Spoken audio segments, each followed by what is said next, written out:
2025 সালের এটাই শেষ মাস। এখন সবাইকে একটা কথা বলি, যদি 2025 সালে কারো মনে কষ্ট দিয়া থাকি আমারে মাফ করে দিয়েন, কারণ এমনও হতে পারে 2026 সালে আমি নাও থাকতে পারি। নতুন বছরের অগ্রিম শুভেচ্ছা, সবাই ভালো থাকবেন। হ্যাপি নিউ ইয়ার, নতুন বছরের অগ্রিম শুভেচ্ছা।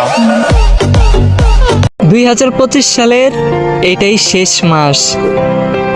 এখন সবাইকে একটা কথা বলি, যদি 2025 সালে কারো মনে কষ্ট দিয়া থাকি আমারে মাফ করে দিয়েন, কারণ এমনও হতে পারে 2026 সালে আমি নাও থাকতে পারি। নতুন বছরের অগ্রিম শুভেচ্ছা, সবাই ভালো থাকবেন। হ্যাপি নিউ ইয়ার, নতুন বছরের অগ্রিম শুভেচ্ছা। 2025 সালের এটাই শেষ মাস। এখন সবাইকে একটা কথা বলি, যদি 2025 সালে কারো মনে কষ্ট দিয়া থাকি আমারে মাফ করে দিয়েন, কারণ এমনও হতে পারে 2026 সালে আমি নাও থাকতে পারি। নতুন বছরের অগ্রিম শুভেচ্ছা, সবাই ভালো থাকবেন।